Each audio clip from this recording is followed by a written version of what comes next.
ಆತ್ಮೀಯ ಕೇಳುಗರಿಗೆ ನಿಮ್ಮ ರಮಾಶ್ರೀ ನಾಡಿಗೇರ್ ಮಾಡುವ ನಮಸ್ಕಾರಗಳು. ನೀವೀಗ ಸೀತೆಯೋ ಶಾಕುಂತಲೆಯೋ ಧಾರಾವಾಹಿಯ 20ನೇ ಅಧ್ಯಾಯವನ್ನ ಕೇಳ್ತಾ ಇದ್ದೀರಾ.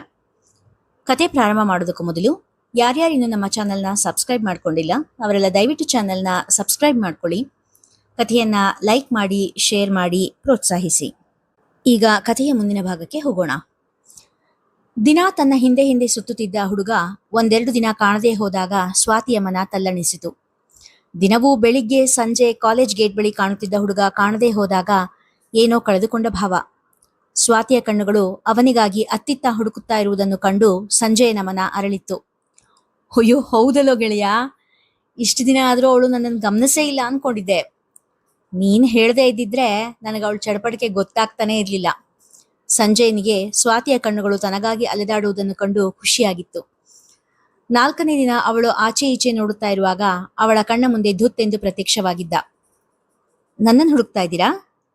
ಸ್ವರ ಕೇಳಿದಾಗ ಮುಖ ಅರಳಿದರೂ, ಇಲ್ಲಪ್ಪ, ನಾನ್ಯಾಕೆ ನಿಮ್ಮನ್ನು ಹುಡುಕ್ಲಿ, ಬಿಂಕ ತೋರಿದ್ದಳು. ಮತ್ತೆ ಆ ಕಡೆ ಈ ಕಡೆ ನೋಡ್ತಾ ನಿಂತಿದ್ರಿ? ಹುಸಿನಗು ಬೀರುತ್ತಾ ಹೇಳಿದ. ಅದು ನನ್ನ ಸ್ನೇಹಿತೆಗೋಸ್ಕರ ಕಾಯ್ತಾ ಇದ್ದೆ ಅಷ್ಟೇ ಎಂದಳು ಪಟ್ಟು ಬಿಡದೆ. ಸಂಜಯನ ಮುಖ ಬಾಡಿತ್ತು. ಓಹ್ ಹೌದಾ ಎಂದವ ಮುಂದೆ ಮಾತನಾಡದೆ ಹೋದಾಗ ಸ್ವಾತಿಗೂ ಪಿಚ್ಚನಿಸಿತ್ತು. ಆದರೂ ತಾನಾಗಿಯೇ ಮುಂದುವರೆದು ಮಾತನಾಡುವ ಧೈರ್ಯ ಮಾಡಳು. ಸ್ವಾತಿ ಸಂಜೆ ತನ್ನ ಮನೆಯ ದಾರಿ ಹಿಡಿದಾಗ ಸಂಜಯ್ ಗೇಟ್ ಬಳಿ ನಿಂತಿದ್ದರೂ ಇವಳ ಕಡೆ ನೋಡಲೂ ಇಲ್ಲ, ಮತ್ತೆ ಇವಳನ್ನು ಹಿಂಬಾಲಿಸಿ ಬರಲೂ ಇಲ್ಲ. ಅವನು ಬರುವನೆಂಬ ಆಸೆಯಿಂದ ಎಂದಿಗಿಂತಲೂ ನಿಧಾನವಾಗಿಯೇ ನಡೆದಳು ಸ್ವಾತಿ. ಸಂಜಯ ಹಿಂದೆ ಬರಲಿಲ್ಲ. ಹುಚ್ಚು ಹರಿಯದ ಮನಸ್ಸು, ದುಃಖ ತುಂಬಿ ಬಂದಿತ್ತು. ಕಣ್ಣಿನಿಂದ ಒಂದು ಹನಿ ಜಾರಿತ್ತು. ಆ ಹನಿ ಕೆಳಗೆ ಬೀಳುವ ಮುಂಚೆಯೇ ಸಂಜಯನ ಕೈ ಸೇರಿತ್ತು. ಸ್ವಾತಿ ಮುತ್ತಿನ ಮಳೆ ಹನಿಯೇ ಸಣ್ಣದಾಗಿ ಗುನುಗಿದ್ದ. ಸ್ವಾತಿಯ ಮೊಗದಲ್ಲಿ ಮುಗುಳು ನಗೆ ಹರಡಿತ್ತು. ಅಲ್ಲೊಂದು ಪ್ರೀತಿಯ ಹೂವು ಅರಳಿತ್ತು. ಸಂಜು, ನಂಗೆ ಭಯ ಆಗುತ್ತೆ. ಭಯನಾ? ಯಾಕೆ? ಸ್ವಾತಿಯ ಮುಂಗುರಿನೊಂದಿಗೆ ಆಡುತ್ತಾ ಕೇಳಿದ ಸಂಜಯ್. ಇಬ್ಬರ ಮಧ್ಯೆ ಸ್ನೇಹ ಬೆಳೆದು ಪ್ರೇಮದ ಪರಿಧಿಯ ಒಳಗೆ ಬಂದಿಯಾಗಿದ್ದರು. ಕಾಲೇಜಿನಲ್ಲಿ ಮಾತ್ರವಲ್ಲದೆ ಕಾಲೇಜಿನಿಂದ ಹೊರಗೆ ಕೂಡ ಒಬ್ಬರಿಗೊಬ್ಬರು ಅಂಟಿಕೊಂಡೇ ಇರುತ್ತಿದ್ದರು. ಅದು ನಾವು ಹೀಗೆ ಹೊರಗಡೆ ಎಲ್ಲ ಓಡಾಡುವಾಗ ಯಾರಾದರೂ ನೋಡಿ ಮನೇಲಿ ಹೇಳ್ಬಿಟ್ರೆ? ತನ್ನ ಭಯವನ್ನು ಸಂಜಯನ ಮುಂದೆ ಬಿಚ್ಚಿಟ್ಟಳು. ಪ್ರೀತಿ ಮಾಡಬಾರದು, ಮಾಡಿದರೆ ಜಗಕ್ಕೆ ಹೆದರಬಾರದು, ರಾಗವಾಗಿ ಹಾಡಿದ ಸಂಜಯ್. ಆಹಾಹಾ, ಹೇಳೋದು ನೋಡು, ನಿಂಗೇನು ಭಯನೇ ಇಲ್ವೇನೋ ಅನ್ನೋ ಹಾಗೆ ಎನ್ನುತ್ತಾ ಪಟ್ಟನೆ ಅವನ ಕೈಗೆ ಏಟು ಕೊಟ್ಟಳು ಸ್ವಾತಿ. ಮನದಲ್ಲಿ ಎಷ್ಟೇ ಭಯ ಇದ್ದರೂ ಸಂಜಯನ ಸಂಗ ಬಿಟ್ಟಿರಲಿಲ್ಲ ಸ್ವಾತಿ. ಎಲ್ಲಲಿಯೋಕ್ ಹೋಗಿದ್ಯೆ? ನಿನ್ ಕ್ಲಾಸ್ ಎಲ್ಲ ಮುಗಿದು ಎಷ್ಟೊತ್ತಾಗಿದೆ? ನೀನ್ ಯಾಕೆ ಇಷ್ಟು ಲೇಟಾಗಿ ಮನೆಗೆ ಬರ್ತಾ ಇದೀಯಾ? ಸ್ವಾತಿ ಮನೆಯ ಒಳಗೆ ಕಾಲು ಇಡುತ್ತಿರುವಂತೆಯೇ ಕೇಳಿದಳು ರೇಣುಕಾ. ಲೈಬ್ರರಿಲಿದ್ದೆ ಅತ್ತೆ, ನಿಧಾನವಾಗಿ ಹೇಳಿದಳು. ಸುಳ್ಳು ಕಣಮ್ಮ, ಇವಳು ಲೈಬ್ರರಿಲಿ ಇರಲಿಲ್ಲ. ಅಲ್ಲಿಗೆ ಬಂದ ಸಂತೋಷ ಹೇಳಿದ್ದ. ಎಲ್ಲಿ ಹೋಗಿದ್ದೆ ಬೊಗಳೆ? ಯಾವೊಂದ್ ಜೊತೆ ಹೋಗಿದ್ದೆ? ನಾರಾಯಣ ರಾಯರು ಕಾಲವಾದ ಮೇಲೆ ರೇಣುಕಾ ಅವರ ಬಾಯಿಗೆ ಬೀಗ ಹಾಕುವವರೇ ಇರಲಿಲ್ಲ. ನಾನು ಲೈಬ್ರರಿಲೇ ಇದ್ದೆ ಅತ್ತೆ, ಸಂತು ಸರಿಯಾಗಿ ನೋಡಿಲ್ಲ ಅನ್ಸುತ್ತೆ ಎಂದಳು ದಿಟ್ಟಳಾಗಿ. ಸಂತೋಷ್ ತನ್ನ ಸ್ನೇಹಿತರ ಜೊತೆ ಸಿನಿಮಾಕ್ಕೆ ಹೋಗಿದ್ದನ್ನು ಅವಳು ಕಣ್ಣಾರೆ ಕಂಡಿದ್ದರಿಂದ ಅವನು ಲೈಬ್ರರಿಗೆ ಹೋಗದೇ ಇರುವುದನ್ನು ಖಂಡಿತವಾಗಿ ಅರಿತಿದ್ದಳು. ಏನಿಲ್ಲ, ನಾನು ಲೈಬ್ರರಿಲಿ ಸರಿಯಾಗೇ ನೋಡಿದ್ದೀನಿ ಎಂದು ಹೇಳುತ್ತಿದ್ದ ಸಂತೋಷನ ಕಡೆ ನೋಡಿ, ಯಾವ ಲೈಬ್ರರಿಗೆ ಹೋಗಿದ್ದೆ ಸಂತು? ಅದೇ ಅಲ್ಲಿ ವಂದನಾ ಟಾಕೀಸ್ ಪಕ್ಕ ಇರೋ ಲೈಬ್ರರಿಗಾ ಎಂದಳು ಕಣ್ಣು ಮಿಟುಕಿಸುತ್ತಾ. ಅಲ್ಲಿಗೆ ತಾನು ಸ್ನೇಹಿತರ ಜೊತೆ ಸಿನಿಮಾಕ್ಕೆ ಹೋಗಿದ್ದು ಸ್ವಾತಿಗೆ ತಿಳಿದಿದೆ ಎಂದು ಅರಿತ ಸಂತೋಷ, ಹಾ ಅದೇ ಲೈಬ್ರರಿಗೆ ಎಂದ. ಓ ಹೌದಾ, ನಾನು ಸ್ಟೇಡಿಯಂ ಹತ್ರ ಇರೋ ಲೈಬ್ರರಿಲಿ ಇದ್ದಿದ್ದು, ಅದಕ್ಕೆ ನೀನು ನನ್ನನ್ನು ನೋಡಿಲ್ಲ ಎಂದಳು ಸ್ವಾತಿ. ಹಾ ಇರ್ಬೋದು ಎಂದವನ ಕಡೆ ನೋಡಿ ನಾಲಿಗೆ ಮುಂದೆ ಮಾಡಿ ಅತ್ತೆಗೆ ಕಾಣಿಸಿದಂತೆ ಅಣಕಿಸಿದಳು ಸ್ವಾತಿ. ಸಂತೋಷ ಕೂಡ ಮಾಡ್ತೀನಿರು ನಿಂಗೆ ಎನ್ನುವಂತೆ ತೋರು ಬೆರಳು ತೋರಿಸಿ ಹಲ್ಲು ಕಚ್ಚಿ ಹೆದರಿಸಿದ. ಏನ್ ಮಾಡ್ಕೋತೀಯೋ ಮಾಡ್ಕೊ ಹೋಗು ಎನ್ನುವಂತೆ ತುಟಿ ಕೊಂಕಿಸಿ ನಕ್ಕು ಒಳಗೆ ನಡೆದಳು ಸ್ವಾತಿ. ಸ್ವಾತಿ ಸಂತೋಷನ ನಡುವೆ ಅತಿ ಸ್ನೇಹವೂ ಇರಲಿಲ್ಲ, ಹಾಗೆ ದ್ವೇಷವೂ ಇರಲಿಲ್ಲ. ಅವಳೆಂದರೆ ಅವನಿಗೆ ತನ್ನ ಮನೆಯಲ್ಲಿ ಅನ್ನಕ್ಕೆ ಬಿದ್ದಿರುವ ಹೆಣ್ಣೆಂಬ ಅಸಡ್ಡೆ ಇದ್ದರೂ ಸರಿಸುಮಾರು 1-2 ವರ್ಷ ಮಾತ್ರ ವ್ಯತ್ಯಾಸ ಇದ್ದಿದ್ದರಿಂದ ವಯೋಸಹಜ ಸಲುಗೆ ಅತ್ತೆ ಮಗಳು ಎಂಬ ಆಕರ್ಷಣೆ ಎರಡೂ ಇತ್ತು. ಆದರೆ ಆ ಆಕರ್ಷಣೆ ಎಂದೂ ಕೆಟ್ಟ ಆಸೆಯಾಗಿ ಬದಲಾಗಿರಲಿಲ್ಲ. ಬಟ್ಟೆ ಬದಲಾಯಿಸಿ ಬಂದ ಸ್ವಾತಿ ಹೊಟ್ಟೆಗೆ ಏನಾದರೂ ಹಾಕಿಕೊಳ್ಳುವ ಇರಾದೆಯಿಂದ ಅಡಿಗೆ ಮನೆಗೆ ಬಂದಳು. ಅಲ್ಲಿ ದೇವಿಕಾ ಮಾರನೇ ದಿನಕ್ಕೆ ದೋಸೆ ಹಿಟ್ಟನ್ನು ಕಲ್ಲಲ್ಲಿ ಅರಿಯುತ್ತಿದ್ದಳು. ಯಾಕಮ್ಮ, ಹಿಟ್ಟನ್ನ ಕಲ್ಲಲ್ಲಿ ರುಬ್ತಾ ಇದೆಯಾ? ಮಿಕ್ಸಿ ಹಾಳಾಗಿದೆಯಾ? ಕೇಳಿದಳು ಅಕ್ಕರೆಯಿಂದ. ಮಿಕ್ಸಿಗೆ ಹಾಕಿದ್ರೆ ಕರೆಂಟ್ ಬಿಲ್ ನಿಮ್ಮ ಅಪ್ಪ ಕೊಡ್ತಾನಾ? ಅತ್ತೆಯ ಕಟುನುಡಿ ಕೇಳಿ ತಲೆ ತಗ್ಗಿಸಿದಳು ಸ್ವಾತಿ. ಅವಳ ಮಾತಿಗೆ ಉತ್ತರ ಕೊಡುವ ಚೈತನ್ಯ ಸ್ವಾತಿಗಿರಲಿಲ್ಲ. ಛೆ, ಕಾಲೇಜ್ ಮುಗಿದ ಕೂಡಲೇ ಮನೆಗೆ ಬಂದಿದ್ರೆ ನಾನು ಸ್ವಲ್ಪ ರುಬ್ಕೊಡ್ಬೋದಾಗಿತ್ತು ಎಂದುಕೊಂಡವಳು, ಅಮ್ಮ ನೀನು ಈ ಕಡೆ ಬಾ, ನಾನು ರುಬ್ತೀನಿ ಎಂದು ಹೇಳಿ ಹಿಟ್ಟು ರುಬ್ಬಲು ಕುಳಿತಳು. ದೇವಿಕಾ ಮಗಳಿಗೆ ಬೇಡ ಎಂದು ಹೇಳದೆ ಹಿತ್ತಲಲ್ಲಿ ಒಟ್ಟಿದ್ದ ಪಾತ್ರೆಗಳನ್ನು ತೊಳೆಯಲು ಮೊದಲಿಟ್ಟಳು. ದೇವಿಕಾಳಿಗಾಗಿ ರಾತ್ರಿ ಅಡಿಗೆಯ ಕೆಲಸವೂ ಕಾಯುತ್ತಲಿತ್ತು. ಹಿಟ್ಟು ರುಬ್ಬುತ್ತಲೇ ತನ್ನ ತಾಯಿಯ ಬಗ್ಗೆ ಯೋಚನೆ ಮಾಡುತ್ತಿದ್ದಳು ಸ್ವಾತಿ. ಬೆಳಗ್ಗೆ 5 ಗಂಟೆಗೆ ಎದ್ದಾಗಿನಿಂದ ಹಿಡಿದು ರಾತ್ರಿ 11 ಗಂಟೆಯವರೆಗೂ ಒಂದಲ್ಲ ಒಂದು ಕೆಲಸ ಮಾಡುತ್ತಲೇ ಇದ್ದಳು ದೇವಿಕಾ. ಅಡಿಗೆ ತಿಂಡಿ, ಪಾತ್ರೆ ಬಟ್ಟೆ, ಕಸ ಮುಸ್ರೆ, ಮನೆಯಲ್ಲಿ ಇರುವವರ ಬೇಕು ಬೇಡ ಎಲ್ಲ ನೋಡಿಕೊಳ್ಳುವ, ಸಂಬಳವಿಲ್ಲದೆ ದುಡಿಯುವ ಆಳಾಗಿ ಬಿಟ್ಟಿದ್ದರು ದೇವಿಕಾ. ಎಷ್ಟೇ ಕೆಲಸ ಮಾಡಿದರೂ ದೇವಿಕಾ ಮತ್ತವರ ಮಕ್ಕಳು ತಮಗೆ ಹೊರೆ ಎಂಬುದನ್ನು ಪದೇ ಪದೇ ಚುಚ್ಚುವಂತೆ ಹೇಳುತ್ತಲೇ ಇದ್ದರು ರೇಣುಕಾ. ನಾನು ಚೆನ್ನಾಗಿ ಓದಿ ಒಂದೊಳ್ಳೆ ಕೆಲಸ ಹಿಡಿಬೇಕು, ಬೇರೆ ಮನೆ ಮಾಡಿ ಅಮ್ಮನ್ನ ತುಂಬ ಚೆನ್ನಾಗಿ ನೋಡ್ಕೊಳ್ಬೇಕು ಯೋಚಿಸುತ್ತಾ ಹಿಟ್ಟು ರುಬ್ಬುವುದರಲ್ಲಿ ಮಗ್ನಳಾದಳು ಸ್ವಾತಿ.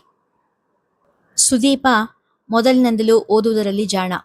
ಅತ್ತೆ ಮಾವನಿಗೆ ಹೊರೆಯಾಗದಂತೆ ಸರ್ಕಾರಿ ಶಾಲೆಯಲ್ಲಿ ಓದಿ ಒಳ್ಳೆ ಅಂಕ ಪಡೆದು ಎಂಜಿನಿಯರಿಂಗ್ ಮಾಡುತ್ತಿದ್ದ. ದೇವಿಕಾಳಿಗೆ ಮಗನ ಓದಿಗಿಂತಲೂ ಮಗಳ ಮದುವೆಯ ಚಿಂತೆಯೇ ಹೆಚ್ಚಾಗಿ ಕಾಡುತ್ತಿತ್ತು.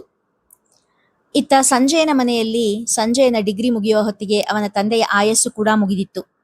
ಹಾಗಾಗಿ ಮುಂದೆ ಓದಬೇಕು ಎನ್ನುವ ಅವನ ಆಸೆಗೆ ಬೆಂಕಿ ಬಿದ್ದಿತ್ತು. ಸ್ವಾತಿ, ಇನ್ಮೇಲೆ ನಾವು ಹೀಗೆ ಸಿಗೋಕ್ಕಾಗಲ್ಲ ಕಣೆ, ಒಂದು ಸಂಜಯ ಸ್ವಾತಿಗೆ ಹೇಳಿದ್ದ. ಹೌದಲ್ವಾ, ಇಷ್ಟು ದಿನ ಒಂದೇ ಕಾಲೇಜ್ ಆಗಿತ್ತು, ಇನ್ನು ಮುಂದೆ ನಿಂದು ಬೇರೆ ಕಾಲೇಜ್ ಆಗುತ್ತೆ, ಬೇಸರದ ದನಿಯಲ್ಲಿ ಹೇಳಿದಳು ಸ್ವಾತಿ. ಇಲ್ಲ ಸ್ವಾತಿ, ನಾನು ಮುಂದೆ ಓದೋದಕ್ಕಾಗೋದಿಲ್ಲ. ಸಾರಿಕಾ ಅಕ್ಕನ ಮದುವೆಗೆ ಮಾಡಿದ ಸಾಲ ಇದೆ, ಜೊತೆಗೆ ಇನ್ನು ಸಾನು ಸಂಕೇತ್ ಇಬ್ಬರು ಚಿಕ್ಕೋರು, ಇನ್ನೂ ಓದ್ತಾ ಇದ್ದಾರೆ. ಹಾಗಾಗಿ ನಾನು ಕೆಲಸಕ್ಕೆ ಸೇರ್ಕೊಳ್ಬೇಕು. ಸಣ್ಣ ವಯಸ್ಸಿನಲ್ಲೇ ದೊಡ್ಡ ಜವಾಬ್ದಾರಿ ಸಂಜಯನ ತಲೆ ಮೇಲೆ ಬಿದ್ದಿತ್ತು. ತಂದೆ ಮಾಡಿಟ್ಟ ಸ್ವಂತ ಮನೆ ತಲೆಯ ಮೇಲೆ ಸೂರಿಗೆ ಚಿಂತೆ ಇಲ್ಲದಂತೆ ಮಾಡಿತ್ತು. ಮಕ್ಕಳ ಹೆಸರಿನಲ್ಲಿ ಸಣ್ಣ ಉಳಿತಾಯದ ಗಂಟು ಇದ್ದರೂ ಸಂಜಯನ ಹೆಗಲಿಗೆ ಬಿದ್ದ ಜವಾಬ್ದಾರಿ ಹೆಚ್ಚೇ ಇತ್ತು. ಸ್ವಾತಿಯ ಓದು ಇನ್ನೂ 2 ವರ್ಷ ಬಾಕಿ ಇತ್ತು. ಸಂಜಯ ಒಂದು ಸಣ್ಣ ಖಾಸಗಿ ಕಂಪನಿಯಲ್ಲಿ ಕೆಲಸಕ್ಕೆ ಸೇರಿದ. ಅವನ ಕೆಲಸದ ಒತ್ತಡದಲ್ಲೇ ವಾರದಲ್ಲಿ ಒಮ್ಮೆ ಅಥವಾ 2 ಬಾರಿ ಸ್ವಾತಿಯನ್ನು ಭೇಟಿಯಾಗಲು ಬರುತ್ತಿದ್ದ. ಸಿಕ್ಕ ಸ್ವಲ್ಪ ಸಮಯದಲ್ಲೇ ಭವಿಷ್ಯದ ಸುಂದರ ಕನಸುಗಳನ್ನು ಹೆಣೆಯುತ್ತಿದ್ದರು ಸ್ವಾತಿ ಸಂಜಯ. ಯಾವುದೇ ಏರಿಳಿತ ಇಲ್ಲದೆ ಜೀವನ ಸಾಗುತ್ತಿತ್ತು. ಇತ್ತ ಸುದೀಪ್ ತನ್ನ ಓದಿಗೆ ಅತ್ತೆ ಮಾವನ ಮೇಲೆ ಸ್ವಲ್ಪ ಕೂಡ ಅವಲಂಬಿತನಾಗದೆ ಎಲ್ಲ ಹಂತಗಳಲ್ಲೂ ಮುಂದುವರಿಯುತ್ತಾ ಬಂದ.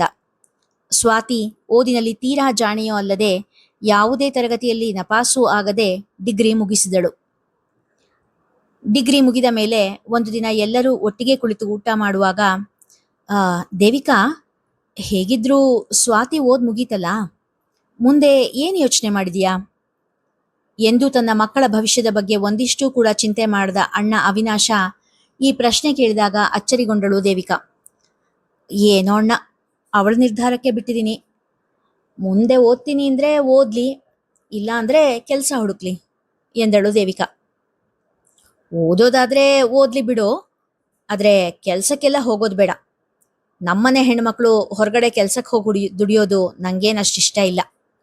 ಮುಖ ಕಿವುಚಿ ಹೇಳಿದಾಗ ರೇಣುಕಾಳಿಗೆ ತುಸು ಕೋಪವೇ ಬಂದಿತು. ಅಯ್ಯ, ಇದೇನು ಇವರಿಗೆ ತಂಗಿ ಮಗಳ ಮೇಲೆ ಪ್ರೀತಿ ಉಕ್ಕು ಹರಿತಾ ಇದೆ, ಕೆಲ್ಸಕ್ಕೆ ಹೋಗೋದು ಬೇಡ ಅಂತಿದ್ದಾರೆ. ಅವಳು ಹೋಗಿ 4 ಕಾಸು ದುಡುತ್ತಂದ್ರೆ ನಾಳೆ ಅವಳ ಮದುವೆಗೆ ಆಗುತ್ತೆ, ನಮಗೂ ಒಂದಿಷ್ಟು ಖರ್ಚು ಕಡಿಮೆ ಆಗುತ್ತೆ ಎಂದು ಯೋಚಿಸಿದ ರೇಣುಕಾ, ಇದೇನ್ರಿ ಹೀಗಂತಿದ್ದೀರಾ, ಇಷ್ಟೊಂದು ಓದಿ ಸುಮ್ಮನೆ ಮನೇಲಿ ಕೂರೋದಾ ಎಂದಳು. ನೀನು ಸುಮ್ಮನೆ ಇರು ರೇಣುಕಾ, ನೀನು ಈ ವಿಷಯದಲ್ಲಿ ತಲೆ ಹಾಕ್ಬೇಡ, ಹೆಂಡತಿಯ ಮೇಲೆ ರೇಗಿದ ಅವಿನಾಶ. ಅದು ಅಣ್ಣ, ಸ್ವಾತಿ ಕೆಲ್ಸಕ್ಕೆ ಹೋದ್ರೇ ಒಳ್ಳೇದಲ್ವಾ, ಮುಂದೆ ಅವಳ ಮದುವೆಗೂ ಸಹಾಯ ಆಗುತ್ತೆ, ಜೊತೆಗೆ ಕೆಲಸದಲ್ಲಿದ್ದಾಳೆ ಅಂದರೆ ಗಂಡು ಸಿಗೋದು ಕೂಡ ಸುಲಭ ಆಗುತ್ತೆ. ತನ್ನ ಯೋಚನೆಯನ್ನು ಅಣ್ಣನ ಮುಂದೆ ಹರವಿದಳು ದೇವಿಕಾ. ಇಲ್ಲ ಬಿಡು, ಸ್ವಾತಿನ ಮದುವೆ ಆಗೋ ಗಂಡು ಅವಳು ಕೆಲಸದಲ್ಲಿ ಇರದೇ ಇದ್ರೂ ಒಪ್ತಾನೆ. ಅಂಥ ಗಂಡನ್ನೇ ನಾನು ನೋಡಿದ್ದೀನಿ ಎಂದ ಅಣ್ಣನ ಮಾತಿಗೆ ದೇವಿಕಾ ಆನಂದದಿಂದ ಮೂಕಳಾದಳು. ಅಣ್ಣ, ಸ್ವಾತಿಗೆ ಗಂಡು ನೋಡಿದೀಯಾ? ಖುಷಿಯಿಂದ ಕೇಳಿದಳು ದೇವಿಕಾ. ಬೆಳೆದು ನಿಂತಿರುವ ಮಗಳಿಗೆ ಮದುವೆ ಮಾಡಿಬಿಟ್ಟರೆ ತನ್ನ ಜವಾಬ್ದಾರಿಯಿಂದ ಮುಕ್ತಳಾಗಬಹುದು ಎಂಬ ಆಲೋಚನೆ ಅವಳದ್ದು. ಸೋದರ ಮಾವ ಉತ್ತರಿಸುವ ಮೊದಲೇ ಸ್ವಾತಿ, ಅಮ್ಮ, ನಂಗೆ ಈಗಲೇ ಮದುವೆ ಆಗೋದು ಇಷ್ಟ ಇಲ್ಲ. ನಾನು ಕೆಲ್ಸಕ್ಕೆ ಸೇರಿ ನನ್ನ ಕಾಲ ಮೇಲೆ ನಿಂತ್ಕೊಳ್ಬೇಕು, ಆಮೇಲೆ ಮದುವೆ ಯೋಚನೆ ಎಂದಳು ತುಸು ಕಠಿಣವಾಗಿಯೇ. ಸಂಜಯನನ್ನು ಬಿಟ್ಟು ಬೇರೆ ಯಾರನ್ನೂ ಕೂಡ ಮದುವೆಯಾಗುವುದರ ಬಗ್ಗೆ ಯೋಚಿಸಲಾರದೆ ಹೋದಳು. ಅಲ್ವೇ ಪುಟಿ, ಅಣ್ಣ ಹೇಳ್ತಾ ಇದ್ದಾನಲ್ಲ, ಹುಡುಗಂಗೆ ಕೆಲ್ಸಕ್ಕೆ ಹೋಗೋ ಹುಡುಗಿ ಏನು ಬೇಡ ಅಂತ. ಮಗಳನ್ನು ಅನುನಯಿಸಲು ಪ್ರಯತ್ನ ಪಟ್ಟಳು ದೇವಿಕಾ. ಅಮ್ಮ, ನಿಂಗೇನು ಅರ್ಥನೇ ಆಗಲ್ಲಮ್ಮ.